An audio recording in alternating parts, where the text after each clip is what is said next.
Hoje vamos tirar os sapatos na porta da mente e entrar em um território onde a natureza, a espiritualidade e a ciência se cruzam. As plantas passam a ser professores e a psiquiatria tradicional começa a ser um aluno parecendo que é repetente.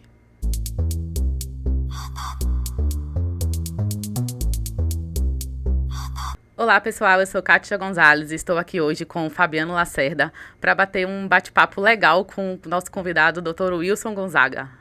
Uma honra para mim ser convidado a estar aqui nessa conversa entre duas pessoas que sabem muito sobre o assunto. Eu estou aqui como um grande curioso e talvez fazer perguntas que os nossos ouvintes tenham curiosidade de fazer. E aí eu estou aqui para complementar essa mesa. Eu sou Fabiano Lacerda, sou um dos fundadores aqui do Contras Fluxo, estou psicólogo. Além disso, eu gosto de praticar esporte, sou natural daqui de Salvador. E aí quem assiste os outros vídeos sabe um pouco mais sobre mim. Nosso convidado de hoje é o Dr. Wilson Gonzaga. Ele é médico, pesquisador e professor e uma das vozes mais lúcidas sobre enteógenos no Brasil. Dr. Wilson, obrigado por aceitar o nosso convite para estar aqui conosco. Bom, primeiro, também quero agradecer o convite, é uma honra. Eu sou Wilson Gonzaga, médico, psiquiatra e um estudante das medicinas enteógenas desde que eu me formei há 43 anos, formei como especialista, como psiquiatra. E tenho mergulhado nesse assunto e, desde então, fascinado por essas substâncias que, no meu ponto de vista, são extremamente necessárias sempre, mas especialmente no momento em que a humanidade cruza. É isso aí. Na sua trajetória, Dr. Wilson, como que você chegou a esse trabalho com enteógenos, né? Quando que você começou a desconfiar que aquilo que a gente chama de transtorno, na verdade, não era só um transtorno, né? Poderia ser também numa expansão. Olha, eu tenho uma formação médica assim, clássica, ortodoxa, até eu me tornar psiquiatra. E logo no começo da minha carreira, um jovem psiquiatra, eu fui conhecer a ayahuasca. Fui com um interesse puramente científico, para conhecer uma substância que eu tinha ouvido falar, que na época usavam esse nome, né, alucinógeno, e que era um alucinógeno e que trazia consciência. A pessoa ficava mais sábia depois que usava. Eu achei aquilo bizarro e os algoritmos cósmicos, logo depois que eu soube disso, caiu no meu colo uma possibilidade de conhecer uma dessas entidades que faziam uso e rapidamente conheci. E na minha primeira experiência, eu tive uma epifania, na minha primeira experiência já, porque eu era então agnóstico e naquele dia eu tive uma surpresa, porque eu realmente cheguei à conclusão de que o ser humano não tem espírito. Ele é um espírito. O que ele tem é um corpo. E aquilo, já no começo da minha carreira, mudou tudo. Eu até então, que estava calcado no ser humano, no binômio corpo e mente, aí entendi que era esse tripé. Corpo, mente, espírito, nous, pneuma, essência, enfim, a parte imaterial do ser humano. E isso tornou a minha profissão assim, muito mais interessante do que eu podia imaginar. E comecei a estudar de novo, depois de psiquiatra, o aspecto dessas substâncias, trazendo o que a gente conhece hoje como epifanias, né? Êxtase espirituais e que traziam cura. Logo no começo percebi o potencial terapêutico dessas substâncias. É verdade que os psicodélicos não criam alucinações, eles apenas trazem à tona estruturas mentais que estão ali camufladas? É verdade. Até 1978, os cientistas, os médicos, as pessoas que lidavam com essas substâncias, chamavam de alucinógenos, como o nome diz, gerador de alucinações. Em 78, um grupo de cientistas, e um deles que se notabilizou, Gordon Wasson, que era um micologista, eles propuseram o nome enteógenos, enteos genos, gerador de Deus dentro. Muito parecido, etimologicamente, com a palavra entusiasmo, entelsiasmos, Deus dentro do peito, do coração, se a gente quiser. E, assim, alertando a comunidade científica que adequasse, então, a nomenclatura, porque aquelas visões não eram alucinações. Eram, como você bem colocou, elas tinham conteúdos altamente simbólicos, né? E também poderíamos dizer conteúdos espirituais, e não eram alucinações. Então, é verdade. No senso comum, isso ainda é visto dessa forma, né? Muita gente, às vezes, acredita que eles são alucinógenos, né? Você acha que isso é advento por falta de divulgação mesmo do assunto, falta de conteúdo como esse que a gente está gerando, ou é por que exatamente? É só por falta de conteúdo ou você acha que é por outra coisa? Olha, assim, é por falta de conteúdo, mas essa ideia errônea, equivocada, ela foi plantada, regada nos anos 70, 60, 70, no governo Richard Nixon, que entrou numa campanha contra as drogas, e sei lá eu por quê, se mal orientado, ou sei lá eu a razão, resolveu colocar no mesmo balaio da cocaína, das drogas que o governo estava combatendo, os psicodélicos. E retardaram assim, as pesquisas que já estavam bem avançadas na época no próprio Estados Unidos, assim, chegando até a perseguir professores universitários que se recusaram a parar com as suas pesquisas, que já estavam bem adiantadas. Então, essa campanha criou um inconsciente coletivo de que essas substâncias eram drogas perigosas. E o senso comum absorveu essa informação e hoje, para debelar esse equívoco, é só mesmo a divulgação científica de tudo que vem se produzindo no mundo sobre essas substâncias, porque elas estão vindo para revolucionar a saúde mental. Nós estamos vivendo uma pandemia hoje, uma verdadeira pandemia que não tem a ver com vírus, tem a ver com a pandemia de falta de saúde mental. Os dados assim, mundiais sobre a saúde mental são alarmantes. Mais de 300 milhões de pessoas diagnosticadas com depressão. Nós, aqui no Brasil, temos, assim, hoje, no dia de hoje, 38 pessoas vão se suicidar. Isso não é bola de cristal. Isso são dados do SIM, do Sistema de Informação sobre Mortalidade do Ministério da Saúde. Então, e o que nós temos para combater essa pandemia de falta de saúde mental com doenças graves? Só a nossa farmacopeia, né, de que às vezes resolve muito pouco e traz muito prejuízo com seus efeitos colaterais. Então, essas substâncias vêm na expectativa, e bem promissora pelas pesquisas até então, de resolver de maneira muito mais eficiente e com muito menos custo. Interessante essa explicação e bastante esclarecedora mesmo. Eu acho que de extrema importância a gente trazer isso para a superfície, né, da nossa discussão e tudo mais. E eu penso também que o fato de ser utilizado como uma forma recreativa pode ter, de alguma forma, atrapalhado a visão, né? Porque como se cria aquela ilusão de alucinações, acaba se tornando recreativo, assim como outras substâncias. E isso pode ter tirado os enteógenos do caminho da cura, né, da saúde mental. Mas o uso recreativo de substâncias que alteram, e não necessariamente expandem, mas alteram a mente, é muito antigo. O ser humano, desde que ele existe, ele faz tentativas de alterar o seu estado de consciência. Talvez, e eu comungo com essa ideia, o verdadeiro estado alterado de consciência é esse aqui agora, o estado vigílio aqui. O estado natural, ele é um estado expandido.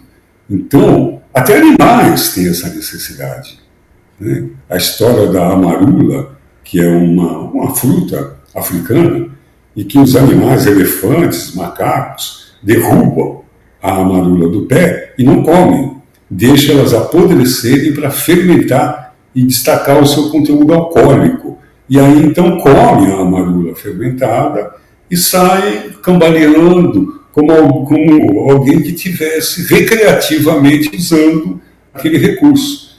Então, o uso recreativo pela humanidade e até pelos animais é muito antigo.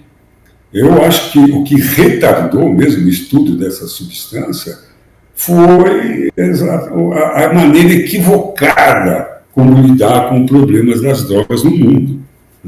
E aí nós estamos, quando digo a humanidade, perdendo a guerra contra as drogas, porque usa como a sua arma principal a repressão, né? E muito pouco se aplica em orientação e educação.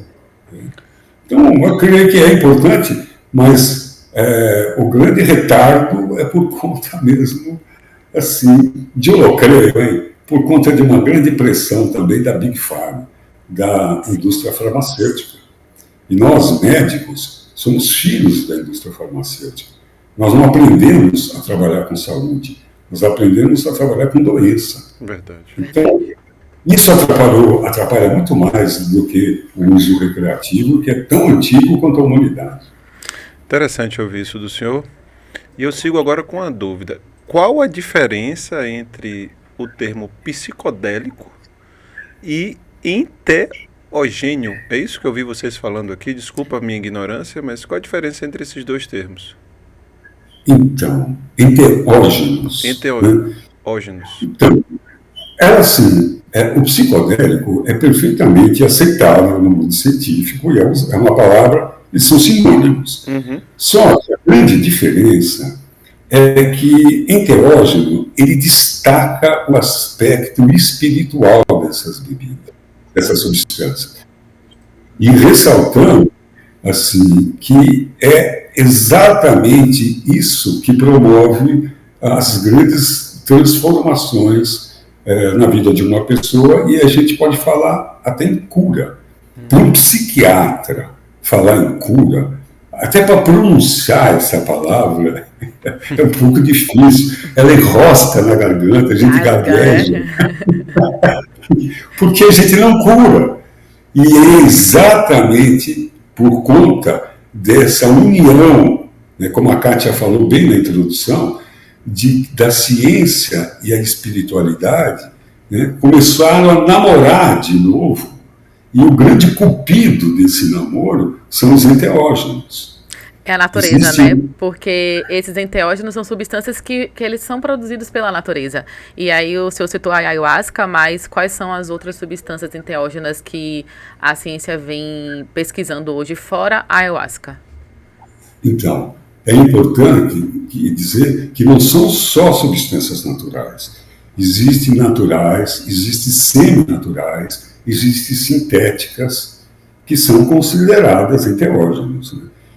Ou psicodélicos. Então, nós estamos falando do LSD, que é semi-natural, ela é sintetizada a partir do esporão do centeio, né? A diletilamina do ácido lisérgico, o LSD. Nós temos a ibogaína, que é uma raiz africana, essa é natural. Nós temos a ayahuasca, que é natural, mas magicamente, eu posso até dizer essa palavra, assim, descobriu-se que unindo um determinado cipó, que tem as catecolaminas, um determinado arbusto, que tem o DMT, e essas duas substâncias juntas, elas fazem com que a absorção da dimetiltriptamina, o DMT, seja feita de maneira oral, né? Então, mas são naturais, mas já tem a mão humana. A psilocibina, o cogumelo, né, mágico, esse é puramente natural, a mão humana só existe na hora de colhê-lo ou de cultivá-los. Nós estamos falando também da ketamina, que é um anestésico sintético, e que também é usado para depressão resistente, e que provoca, esse sim, pode até provocar algumas alucinações, mas que a gente sabe que dão resultados impactantes em depressões graves. Que mais? Temos o MDMA, né, conhecido, né, como êxtase também, que não é uma substância natural, mas que talvez assim, seja uma das primeiras a ser normatizadas. Ela já deveria ter sido normatizada no ano passado pelo FDA, que é tipo a Anvisa americana, e que é muito importante para nortear as legalizações no resto do mundo. E por uma falta de interesse, talvez, não sei, e por alguns equívocos que houveram em pesquisas, lá, o que diz as fofocas underground do mundo da psicodelia, houve um abuso de um pesquisador, e numa pesquisa do MDMA, e então o FDA resolveu deixar para depois a normatização. Agora, com a Austrália assim, aprovando o uso da psilocibina, autorizando alguns médicos utilizarem, então pode acelerar o processo de normatização.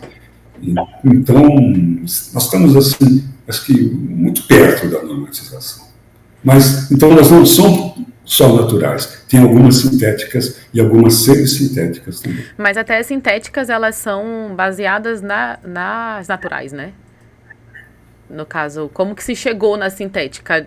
Vendo ali o reflexo da psilocibina, ou não? Ou é laboratorial não, mesmo? Não, o primeiro que chamou a atenção da ciência foi o LSD. E ele foi descoberto por acaso.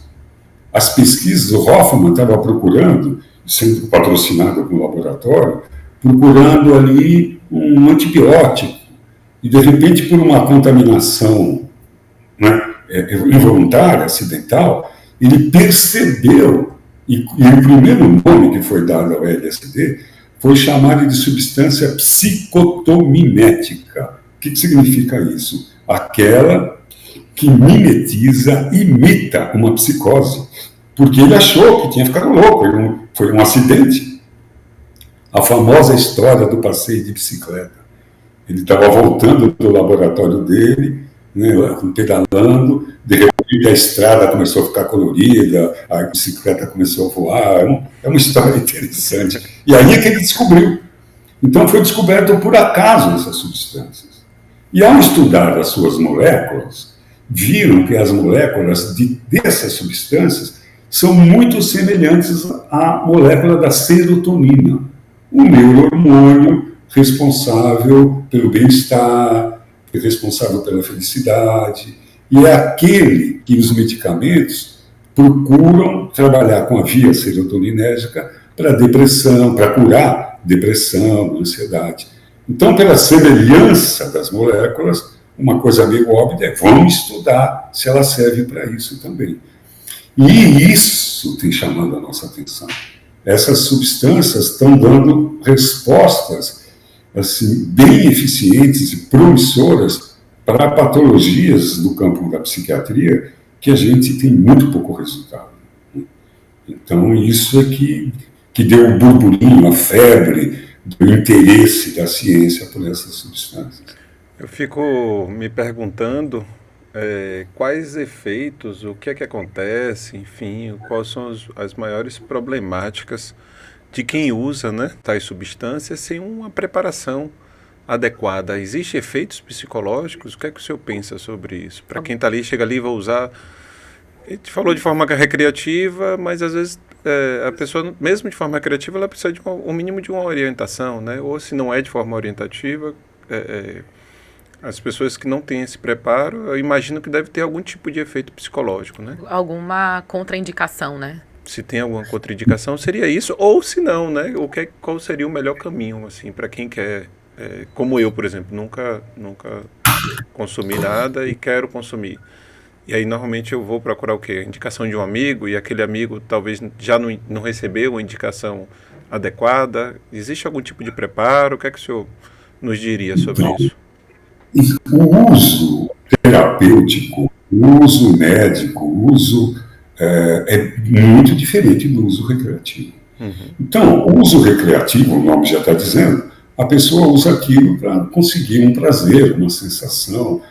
E qual é o risco disso? Bom, primeiro, é importante dizer honestamente que essas substâncias, os psicodélicos, eles são relativamente seguros. Por quê? Porque eles não têm dose letal. A dose letal é absurda, ninguém consegue usar uma dose letal. Eles não têm overdose, né? Nem mesmo a overdose, a intoxicação. Não tem assim, potencial aditivo. Assim, nesses mais de 40 anos trabalhando, e desses 40 anos, muito tempo dedicado a trabalhar com dependentes de drogas, nunca vi um caso de alguém dependente de um alucinógeno, né, de um psicodélico ou de um enteógeno. Mas tem contraindicações. E para quem vai para uma rave, não existe nenhum cuidado dessas contraindicações. E quais são as contraindicações? Não são para qualquer pessoa. Não é para qualquer. Por exemplo, pessoas que têm um passado de surto psicótico estão no critério de exclusão do uso dessas pessoas. Então, uma pessoa com transtorno bipolar, daquelas que a pessoa entra em mania, chega a surtar, ou mesmo que a pessoa já tenha tido um surto por algum outro motivo, por uma intoxicação, por drogas, ou por um trauma muito forte, ou por uma depressão em que chegou a surtar, uma depressão com componentes psicóticos. Então, qualquer passado com psicose já é um critério de exclusão. Por quê? Não pela química dessas substâncias, mas pela experiência psicológica que pode ser tão impactante e que essa pessoa pode surtar. Então, o risco do uso recreativo é a pessoa não saber disso, ou de qualquer pessoa que usa sem saber, né, sem saber conhecer essa substância. Tirando isso, o risco maior é de uma bad trip, como a gente costuma dizer. A pessoa entra numa... Porque é muito importante, e todo mundo é unânime nisso, nessa dupla que a gente diz, 7 e 7. O que é isso? 7, o ambiente interno, e 7, o ambiente externo. Então, no uso médico, no uso terapêutico, isso é muito considerado. E dentro do uso recreativo, a pessoa nem pensa nisso. Vai, né, na onda, na balada, e se ela, por exemplo, não precisa ter psicose, mas se ela está vivendo um momento muito crítico, se o ambiente interno dela, por exemplo, passando por uma separação, por uma falência, por um luto, então ela não está preparada para um momento como esse, ela pode entrar num looping, num parafuso psíquico e passar muito mal. Mas se ela não tiver nenhuma tendência à psicose, uma hora esse efeito vai passar. E ela vai, mesmo passando mal, vai aprender uma grande lição. E vai precisar de terapia depois para lidar, né, com tudo isso que vivenciou, porque eu entendo que a terapia assistida por psicodélicos é um processo. A pessoa ela vai ter algumas sessões antes de fazer o uso da substância, não é na primeira sessão eu já entro com enteógenos, né? Existe todo um protocolo, existe um processo terapêutico para que isso aconteça, não é verdade? É isso. Quando nós falamos da PAP, da psicoterapia assistida por psicodélicos, a gente fala em 3 fases, que é preparação, indução, guiada e integração. E essas fases, a preparação pode durar o tempo que necessário, até a pessoa estiver preparada. A indução é a própria experiência, que é guiada. E a integração é trabalhar com os conteúdos que emergiram e integrar aquilo para que ela tenha, que aquela experiência seja agregadora, que ela, além vamos dizer assim, do efeito químico, que por si só já traz uma melhora por conta aumentando o nível de serotonina, mas a interpretação, a integração daquilo na vida prática para que seja uma experiência agregadora e que possa trazer bons frutos. Então, é muito diferente de um uso numa rave, com um tipo de música que pode induzir a pessoa para ir para o seu lado mais escuro. Existe uma universidade conhecida, John Hopkins, que, até onde eu sei, é a que mais estuda o efeito dos sons nessas substâncias. Então, como a gente diz assim, meio que pejorativamente, o batata, de uma rave, o volume, e também a misturança de outras substâncias que tem numa rave. Então, cria um setting, um ambiente bem apropriado para o cara ir para o porão, para os lados escuros da sua mente, que é o oposto de um ambiente controlado, terapêutico, onde as músicas são escolhidas, onde existem 2 terapeutas ali tomando conta, dando suporte para a pessoa, às vezes um suporte, às vezes até mesmo que é uma discussão que a gente tem, de toque, tocando a pessoa, um toque estudado, apoiando a pessoa num momento difícil. E a pessoa vai sendo preparada na fase de preparação, não para ter uma experiência recreativa, mas para ir visitar algum trauma, um abuso, um abandono, e ressignificar, e desatar esse nó que está trazendo tantos sintomas para a vida da pessoa.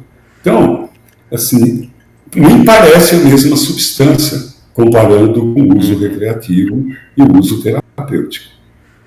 E até as substâncias que os povos originários utilizam em rituais religiosos, né, como a ayahuasca, ela também não é indicada para qualquer pessoa. Então, muitas vezes, existem pessoas ali que não estão preparadas para participar dos rituais, né? E isso tudo é entendido desde os ancestrais, né? Desde ali da origem dessas substâncias. Então, é importante também que as pessoas entendam isso, né? Que você precisa estar preparado para lidar com a substância, para sua mente lidar com a substância, né? Fico imaginando o número de pessoas que devem usar sem um devido preparo, né? Deve ser um número muito grande de pessoas. E talvez seja por isso que dentro do senso comum, de alguma forma, existe uma luta muito grande de não querer aceitar isso de uma forma normativa na sociedade e tudo mais, né? Imagino que seja por falta dessa ignorância. Ou falta de ignorância, não, pela ignorância mesmo das pessoas de usar. Falta do conhecimento, né? Falta do conhecimento de poder usar ali da forma certa, o preparo da forma certa e tudo mais, né? Isso tem um poder de propaganda que é bem fácil de entender. Quantas e quantas e quantas pessoas, por exemplo, saíram pelos pastos, desde os primórdios, comendo os cogumelos mágicos e tendo experiências maravilhosas. Ninguém nunca ficou sabendo. Mas quando uma pessoa come esse cogumelo e aquilo desequilibra ou põe à tona uma psicose, aí todo mundo fica sabendo e coloca a culpa no cogumelo que ele comeu. Uhum. Né? Então, de fato, assim, o uso recreativo, ele traz um risco, mas, de novo, o que retardou, o que retarda, porque ainda não normatizamos, é a ignorância daqueles que fabricam as leis. Se as instâncias normativas, e é por isso, esse é o papel do pesquisador, dos cientistas, informar com extensivos e extenuantes trabalhos e provas científicas do que nós estamos falando, para provar para os normatizadores que estão contaminados, como todos nós, das campanhas do inconsciente coletivo, de que essas substâncias são drogas perigosas, ele rompa com esse preconceito. E como é que se rompe com o preconceito? Com ciência, com estudo, né, com boas informações. Então, o que falta para normatizar é boa vontade das autoridades dos cientistas para estudarem esse, e que está acontecendo em abundância nesse momento. Observo que os estudos que eu tenho visto, né, algumas substâncias elas promovem uma neurogênese.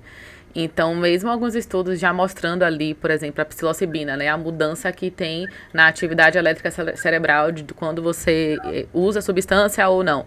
E aí a gente vê ali a neuroplasticidade acontecendo. Então a ciência de alguma forma está chegando lá. E mesmo assim existem alguns cientistas, né, que eles vão contra isso. Na sua visão, assim, que está dentro dessa pesquisa, por que as pessoas parecem que não querem enxergar, sabe, essa capacidade, esse potencial de neurogênese? Bom, primeiro que não é só neurogênese. É a neurogênese e a neuroplasticidade. O que é? Neurogênese, criação de novos neurônios. O gênese apareceu de novo, do enteógenes, gênese.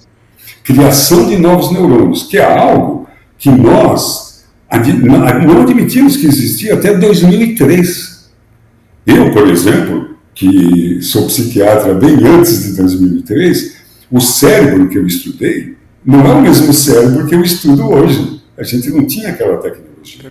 Então, só a partir de 2003 que a gente passou a cientificamente admitir que existe criação de novos neurônios. E, além disso, tem a neuroplasticidade. O que é isso? Os velhos neurônios, sob o efeito dessas substâncias, criando novas conexões de uma maneira completamente inusitada, ligando partes dos cérebros que normalmente não se conversam. E no momento da enteogenia, eles se comunicam. E na prática, o que significa isso?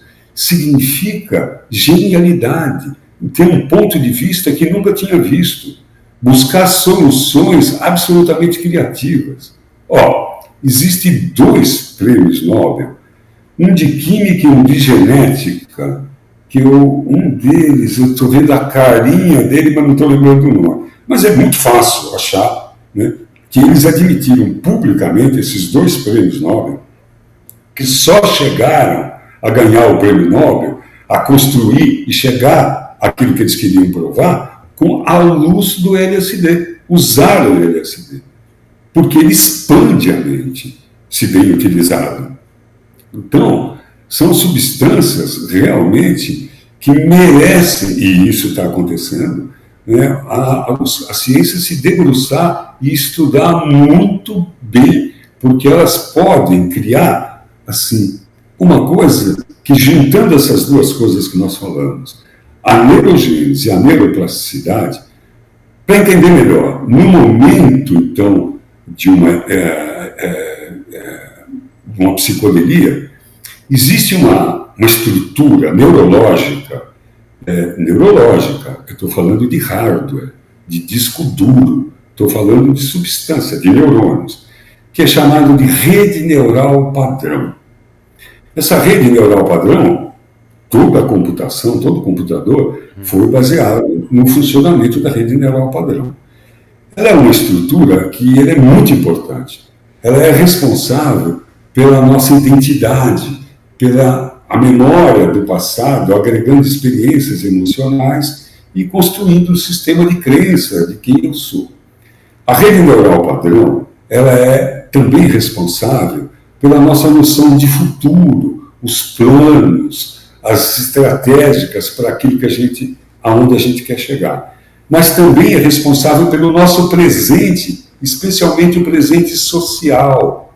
O que é isso? As minhas regras de sociedade, de bom senso, de como viver com o outro.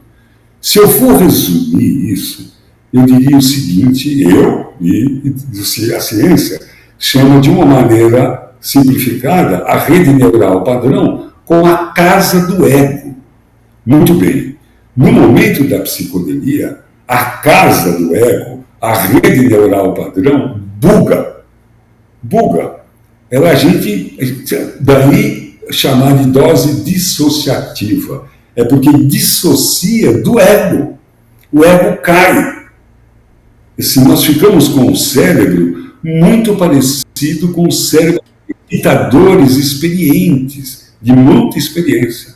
e qualquer um que usa, fica com o cérebro de meditador. Buga o ego num tempo que aparece absurdas conexões, absurda não é bem a palavra, abundantes conexões impensadas, que normalmente não acontecem, criando uma criatividade, como eu disse, uma genialidade sem censura. E é isto que pode levar a ressignificar um trauma que tinha modificado toda a vida da pessoa. E, de uma hora para outra, às vezes com uma única só sessão, milagrosamente, entre aspas, eu estou dando a explicação como acontece, ressignificar isso e o trauma desaparecer, e com ele todos os sintomas que estão montados, fabricados em cima desse trauma. Então, seria isso que algumas pessoas já me relataram, né? Que já fizeram uso de uma sensação de quase morte, né? Parece que eu morri ali naquela experiência. Seria isso que acontece no cérebro? Isto, e pode acontecer o que deu origem à palavra enteogenia, que isso é muito comum que você diz, é um morrer em vida e renascer de um outro jeito. Mas existe a experiência epifânica, que é se encontrar com Deus de dentro para fora, sem nenhuma sugestão religiosa. A ayahuasca, por exemplo, assim, ela tem sempre uma sugestão religiosa. Tanto que a normatização dela, a legalização dela no país, eu estava lá, eu fui uma das pessoas que estava lá quando o CONFEI, Conselho Federal de Entorpecentes, legalizou o uso da ayahuasca, legalizou para viés religioso, para viés espiritual, baseado que somos um país laico, foi aí que se conseguiu a normatização. Já os outros psicodélicos, como é o caso da psilocibina, ele entra com interesse científico para a cura. Então, para normatizar, nós temos que passar pelas instâncias regulatórias. Não é simplesmente por um conselho, né, de multiprofissional. Então, é necessário trabalhos científicos, paciência. Assim né? As leis, elas têm que andar par e passo à sociedade. A ciência é muito mais veloz que os costumes, os hábitos da sociedade. Mas para que a ciência possa usar alguma coisa formalmente, tem que passar pelo crivo, né, da lei. E ela necessita, pela sua ignorância, por ignorar, a palavra ignorância aqui não tem nenhuma conotação pejorativa, ela precisa de provas e mais provas para dizer isto não faz mal, isto faz bem, podemos usar. Então, é nesse momento que nós estamos. Existe espaço para o sagrado na clínica médica? A partir dessa discussão que estamos indo, existe de fato? Isso, boa pergunta. Então vamos lá. O Imperial College de London tem um trabalho em que pegou uma quantidade de pessoas normais, assim, ditas sem nenhuma queixa psíquica, e fizeram uma sessão guiada com psilocibina. Bom, o resultado dessa experiência é que 1/3 das pessoas que passaram por isso afirmaram que foi a experiência mais impactante da vida. Olha que incrível. E os outros 2/3, o que eles falaram? Eles disseram, esses caras estão exagerando. Faz parte de uma das 5 experiências mais importantes da vida. Caramba! Se a gente contar casamento, se a gente contar formatura, se a gente contar nascimento de filhos, só aí foram 3. Mais um pódio qualquer, 4. Então, estudando isso, perceberam que o quanto maior é a experiência espiritual, isso são relatos de cientistas, colocando na mesma frase a espiritualidade e cura, e transformação do psiquismo. Então, quanto maior for a experiência epifânica, espiritual, maior é o resultado positivo em termos de cura e de transformação na própria personalidade, colocando cura, espiritualidade e enteógenos, tudo na mesma frase. Por isso que eu disse, a ciência, por conta dessas substâncias, está voltando a namorar a espiritualidade. E o cupido desse namoro são os enteógenos, os psicodélicos. Isso é novo, isso é revolucionário. Eu observo estudos ali para alcoolismo, né, tabagismo. Tem um recente agora também que eu não cheguei a ler, mas que eu vi que é para esclerose múltipla. Alguns traumas, né? Eu vi também os estudos falando sobre soldados pós-guerra, que também podem ser benéficos, né? Quais são outras condições que a gente pode estar falando de cura, né? Já que é tão difícil falar essa palavra cura. Quais são as outras condições que têm sido estudadas? Olha, deixa eu explicar um pouco, dando um exemplo, e a gente vai entender, então, aonde isso pode ser aplicado. Porque essas substâncias, com essas coisas que eu disse, bugando o ego, a rede neural padrão, e o cérebro entrando numa genialidade de ideias novas, isso pode mudar todo o sistema de crença. E muitas das nossas doenças, elas foram criadas principalmente por um estímulo traumático e criamos uma crença. Eu quero relatar um caso que é bem ilustrativo. Esse caso é um caso que eu estudei, não é um caso que eu experimentei, é um caso meu, mas é um caso que eu já vi casos muito parecidos. Mas esse é emblemático. É a história de uma mulher americana, essa experiência foi feita nos Estados Unidos, em que ela tinha sido abusada sexualmente durante muito tempo na infância por uma pessoa que ela confiava, que eu não me lembro agora quem era, se era um avô, um padrasto ou um tio, mas era alguém que ela confiava e gostava da pessoa, e assim, esse adulto, esse abusador, colocava essa criança no colo, ia manipulando a genitália dessa criança, e a criança acolhida, confiando, não tendo a menor ideia do que era sexualidade, gostava daquele carinho e, sendo manipulada numa região altamente nervada para sentir prazer, com o tempo a criança começou a sentir prazer com aquilo. Até o dia que ela descobriu de que aquilo era um abuso, quando o tio, o padrasto, sei lá eu quem, o abusador, começou a dizer para ela, olha, esse é um segredo nosso, ninguém pode saber, até que chegou fatalmente o dia que ela descobriu, bom, imediatamente culpa. O trauma ficou encapsulado numa grande culpa, porque quando uma mulher é estuprada na rua por um mascarado, estranhamente ela se sente culpada. Imagina essa criança que tinha prazer com isso, quando soube o que era. Bom, a culpa anulou a sexualidade dela, criou uma personalidade doentia e blá blá blá. Bom, essa era a mulher. Foi preparada, como a gente falou, 3 fases, levou um tempo para prepará-la, e para ela ir para o fato raiz e entender e rever o fato raiz sob a luz da psilocibina. E isto assim aconteceu. Quando ela chegou no fato raiz, olha que coisa mágica!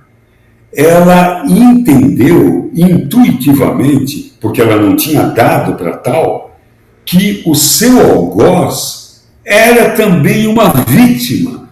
Era muito provavelmente uma criança que tinha sido abusada e que só estava sintomaticamente reproduzindo a sua dor. E imediatamente, com uma chuva de neuroplasticidade, colocando partes que normalmente não se conectam, estou insistindo nisso, e sobre uma sopa de serotonina, criando um ambiente amoroso, olha o que aconteceu. Ela perdoou o seu algoz. No momento que ela perdoou o seu algoz, obviamente, ela também se perdoou. Então, toda a culpa que estava envolvendo a sua dor, o seu problema, o seu trauma, como bolha de sabão, explodiu e ela, então, se curou e imediatamente, a partir dessa única experiência, ela passou a ter a sua sexualidade livre, leve e solta, através do perdão do seu algoz. Essas substâncias, magicamente, nos orientam para o belo, para o justo, para o natural, para o harmônico, para o divino. E aí reside o grande poder de cura. Então, respondendo a pergunta lá atrás, cada vez mais a clínica tem adotado, por exemplo, práticas que vêm do mundo da espiritualidade, como meditação, e tem chamado muito a atenção a psicodelia por conta desta possibilidade da epifania. Daí, Gordon Orson ter proposto o nome de enteógenos, gerador do movimento divino. Então, se não é um movimento divino, é uma compreensão empática, amorosa, que pode ressignificar qualquer dor. E isso, de uma hora para outra. É uma iluminação, né? Eu acho simpático de chamar isso assim, de uma iluminação. Tirando todas aquelas fantasias de sentar em lótus e que o iluminado é um Deus encarnado, mas são momentos de iluminação. Eu posso dizer que eu experimentei mais do que uma vez momentos de iluminação usando essas substâncias. Assim, existe algo que... Imagina, por exemplo, eu disse que 38 pessoas, eu não, o SIM, o Sistema de Informação sobre Mortalidade, 38 pessoas vão se suicidar até meia-noite. Então, se uma dessas pessoas, que já parou de querer morrer, já está querendo se matar, já passou do querendo, já começou a planejar, de repente, ela se encontra com Deus do seu jeito. E não é um encontro intelectual, é um encontro hepático, celular, é uma compreensão que não há dúvida. E eu estou dizendo isso com essa veemência porque já passei por essa experiência. É uma integração, né? É uma integração do todo dentro de si mesmo. Isto não é uma sensação intelectual, eu sou filho de Deus. É a percepção da verdade que eu sou Deus. Como tudo, como todos. Só que perceber isso não cabe mais no mesmo cérebro esta vivência e a vontade de exterminar a sua vida. Quando entrou essa experiência epifânica, esse contato com o divino, com o sagrado, não cabe mais a vontade de se matar. Fica risível, fica absolutamente ridículo a ideia de se matar, de um autoextermínio depois de uma experiência dessa. E isso não pode ser desprezado, e muito menos ser colocado no balaio onde está a cocaína, onde está o crack, onde estão aqueles que nós consideramos mesmo as drogas nocivas. E é isso, esse momento que nós estamos vivendo.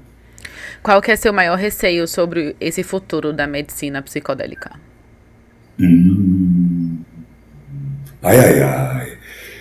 Não importa só saber quando isso vai ser normatizado, mas também como isso vai ser normatizado. Porque nós sabemos que os povos originários utilizam essa substância para a agregação da tribo, para curas, para elevação espiritual, há milênios. Nós temos provas arqueológicas do uso desses cogumelos nas Américas de 3.700 anos antes de Cristo. Coloca aí, são mais 2, quase 3, quase 6 mil anos. Então, o meu medo é que quando chegar a normatização, essa autorização fique aprisionada na mão de alguns guetos. Por exemplo, o CRM. Só médico pode usar, só psicólogo pode usar. Quando os povos originários conhecem isso há milênios. Então, é preciso, existe aí um desafio. Como normatizar? porque é preciso conhecer essa substância, saber que ela tem interações que podem ser nocivas com medicamentos, por exemplo, antidepressivos, aquilo que eu disse que é proibitivo para pessoas que já têm um risco, um limiar psicótico mais próximo. Então, é preciso contemplar todos os riscos sem aprisionar em nenhum tipo de gueto. Só o médico aqui pode usar. Porque isso, primeiro que vai ser muito impossível, vai ser muito difícil, quase que impossível, porque a psilocibina, o cogumelo, num dia ensolarado após uma chuva, os pastos afloram essa substância. E ele é natural, é só colher. Então, é um desafio. Como, não só quando, mas como vamos normatizar. E qual é a sua esperança sobre essa medicina para o futuro? A minha esperança é que a gente tenha uma cabeça aberta, normatizar, tão proporcional quanto ela abre a nossa cabeça. E o meu desejo é que, muito rapidamente, o uso dessas substâncias vire política pública de saúde. O meu sonho, eu sou de São Paulo, apesar de estar vivendo agora no Ceará, aqui, e eu sou de São Paulo, e ainda tenho raiz lá, tenho um consultório lá. Semana que vem estou viajando para lá. É de ver clínicas albergadas com essas substâncias do lado da Cracolândia. É claro que temos o desafio aí do crime organizado e tal, porque o potencial que essas substâncias têm de mudar o mindset, de mudar o sistema de crença, e aí, voltando à pergunta, de que mais que ela pode ajudar? Por exemplo, na dependência química, que é uma coisa que a gente tem perdido essa batalha, né? E que de uma hora para outra a pessoa pode parar com o álcool, com o tabaco, com as drogas mais pesadas. Então, o meu sonho é que a gente tenha clínicas de rua para poder oferecer aonde a doença está, no caso, a drogadição, do lado da Cracolândia, casas preparadas para poder curar, sem engasgar, curar essas pessoas. Então, essa é a minha esperança. E a minha briga, a minha luta, a minha dedicação é deixar, assim como tive a oportunidade de deixar esse legado junto com um grupo de cientistas, a normatização da ayahuasca, hoje me dedico à normatização da psilocibina. Se o enteógeno ele pudesse falar para a humanidade, o que é que você acha que ele diria? Ele diria assim: vem em mim, que eu te levo a Deus. Muito bom, Wilson. Wilson, né, como o senhor é conhecido. Se você pudesse colocar uma placa assim, nas clínicas psiquiátricas, né, do mundo inteiro, qual frase que você colocaria? Uma clínica psiquiátrica? Eu acho que eu não seria tão original. Eu iria usar uma frase socrática: conheça-te a ti mesmo. Porque é isto, é o conhecimento de nós, como nós funcionamos, que pode nos libertar. E essas substâncias fazem isso de uma maneira primorosa. Às vezes, cruenta. Às vezes, uau! Por conta de que não é muito fácil abraçar a nossa própria sombra, visitar o nosso próprio porão. Se deixar, a gente só quer ficar tomando sol na cobertura, né, na beira da piscina. Mas o trabalho de iluminação, como a gente colocou, de consciência, é principalmente desatar os nós, espantar os ratos, as baratas que vivem no porão da nossa mente. Aí está o caminho de toda a felicidade, no meu ponto de vista. E quem sabe no plano de fundo uma fotinha da psilocibina, né? Que ela é tão bonitinha. Você tem mais alguma pergunta, Fabiano? Essa minha tá muito provocativa hoje, viu, Wilson? É assim, eu estou me formando em psicologia, né? E conheci esse assunto no meio do caminho e me interessa também. Mas terminando o curso eu pretendo me especializar ainda na área, né? Mais pra frente eu sei que é só o começo. Apesar do Dr. Wilson já estar aqui há 40 anos falando sobre isso, ainda é um começo, né? Dessa medicina. Por falar em especialização, acho que o Wilson, me permita a intimidade de Wilson, né? Como o senhor gosta de falar, parece que já tem feito um trabalho sobre isso. Conta um pouco aqui pra gente, Wilson. Então, essa é uma bandeira, né? E eu tenho como, por isso a coisa do professor, eu tenho como uma identidade de ser um educador. Então, hoje, eu participo de algumas pós-graduações em que eu sou professor, né, um dos professores convidados, e tenho uma que, junto com outro professor, nós coordenamos, que aí ela não é uma pós-graduação em PAP, ela é, pelo menos a primeira, que foi aprovada pelo MEC com esse nome, que é uma pós-graduação em enteogenia terapêutica, que é isso, o estudo dessas substâncias para a intenção de cura, de desatar nós, né? E usando o nome enteogenia, que é exatamente contemplando já aí no próprio nome, né, a importância da espiritualidade e completamente separada da religiosidade. Porque a religiosidade ela tem a ver com doutrina, ela tem a ver com cultura, ela tem a ver com educação, e a enteogenia terapêutica ela fala dessas substâncias, como diz, de dentro despertar um sentimento e um encontro com a divindade.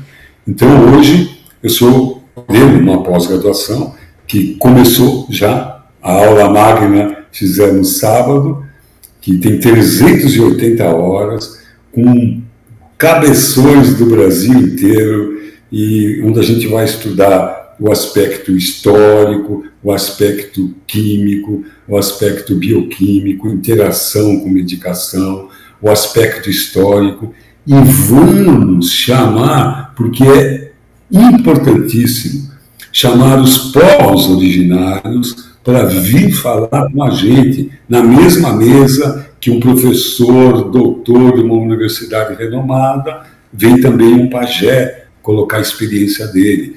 Vem também pessoas experientes do mundo da ayahuasca, do Santo Daime, cientistas que fazem parte disso. Então, é um conjunto de saberes de todos que estão envolvidos no uso dessas substâncias. Então, promovendo cultura para novos psicólogos, novos terapeutas conhecerem e ter disso assim, uma profissão, porque já isso vai ser normatizado e o uso disso vai ser muito praticado, divulgado, quando tudo isso for normatizado. Agora, precisa dos bandeirantes, que abrem caminho, e são sempre um sangue meio bruto, que corajosos. Eu faço parte dessa tribo. Então, alguém tem que fazer esse papel. E eu sou um deles, mas não sou o único, não. Tem gente muito boa no Brasil. Pra vocês terem uma ideia, o Brasil só perde em produção científica para os Estados Unidos e para o Reino Unido. Nós somos o terceiro em produção científica. E o nosso Nordeste está, assim, recheado de gente boa estudando isso. Aqui no Rio Grande do Norte, aqui pertinho de nós, aqui, existe o Draulio Araújo fazendo um trabalho muito bonito com o DMT, que é o princípio ativo da ayahuasca e depressão. Nós temos Siddhartha Ribeiro, nós temos Toffoli na Unicamp. Nossa, nós temos o Eduardo Seinberg, que é um valor científico que nós temos no país. Nós temos muita gente boa estudando isso já há um tempo aqui no nosso país. E me tira uma dúvida, quais são os profissionais que podem atuar nessa área hoje, né? Falando no que a gente tem hoje, na realidade que a gente está vivendo agora. Quais profissionais podem fazer uma pós-graduação para atuar? Ah, tá. Para atuar agora, nenhum, porque não está normatizado ainda. Mas é aí, por isso que eu disse da minha preocupação de como, com que regras que nós vamos normatizar. Porque a pós-graduação que eu coordeno, ela não é só para médicos. Ela é para médicos, para psicólogos, para todos aqueles que querem entender mais sobre o que é a psicodelia, como é que ela age. E para começar a formar pessoas terapeutas, para se especializar em como conduzir uma terapia com essas substâncias. Então, não é só para médico nem só para psicólogo. Agora, como isso será normatizado, nós saberemos em breve. Então, nesse momento, estudar, fazer uma pós-graduação, todos aqueles que estiverem interessados, e só vão se interessar aqueles que têm uma prática terapêutica. Né? Agora, quem que vai poder utilizar isso sobre os registros das suas academias, CRM, CRP? Isso não sabemos ainda. São cenas dos próximos capítulos ainda, né? O importante é estudar, pesquisar e se aprofundar no assunto para ter conhecimento, né? Para quando a gente chegar lá. Estamos chegando já no fim aqui, então vamos pedir para você que nos assistiu até aqui, por favor, interaja nesse vídeo, porque vai ser muito importante para a gente. A sua interação, um comentário, uma curtida, ou até encaminhar para alguém vai ser muito importante para a gente. Então, se você chegou até aqui, não vai te custar nada e para a gente vai ser muito importante isso, porque os algoritmos da internet vai acabar entregando esse vídeo de uma forma melhor. Wilson, a gente, para finalizar, gosta sempre de pedir uma reflexão para os nossos seguidores, né? Então, qual que é a reflexão que poderia deixar para quem está nos ouvindo? Olha, muito cuidado com uma coisa que engessa o nosso progresso, a nossa ciência, a nossa vida de uma maneira geral, que é o preconceito. Um grande remédio para o preconceito é ciência. E eu digo isso inclusive para os cientistas. Cuidado com o preconceito. Um cientista, ele vai buscar a verdade. E não a verdade customizada atrás do interesse. É aquilo que tem que ser. E eu diria, como eu diria a frase, conheça-te a ti mesmo, uma coisa que eu gosto de dizer para os meus pacientes: não se iluda. Autoconhecimento não é expandir a mente simplesmente com um psicodélico, com um enteógeno. Autoconhecimento não tem a ver só com livro, tem a ver principalmente com a coragem de abraçar a própria sombra e dominá-la e transformá-la. Aí é o caminho da iluminação. Mergulhar no porão, que pode ser com psicodélico ou sem psicodélico, e iluminando a cada dia os espaços escuros que tem dentro de cada um de nós. Muito bom, muito bom mesmo. Muito bom mesmo. Obrigada para vocês que assistiram até aqui. Muito obrigada, Dr. Wilson, por compartilhar aqui, né, desse conhecimento. Foi muito rico, tanto para mim quanto futura psicóloga, e eu acredito que para todos que estão ouvindo também, que se interessam por esse assunto, né? Então, curtam, comentem, compartilhem com o próximo, que é um conhecimento que a gente precisa estar divulgando cada vez mais para torná-lo acessível também, né? E tentar desmistificar um pouco o assunto e tirar o preconceito, né, como o Dr. Wilson falou. É isso aí. Hoje ficamos por aqui.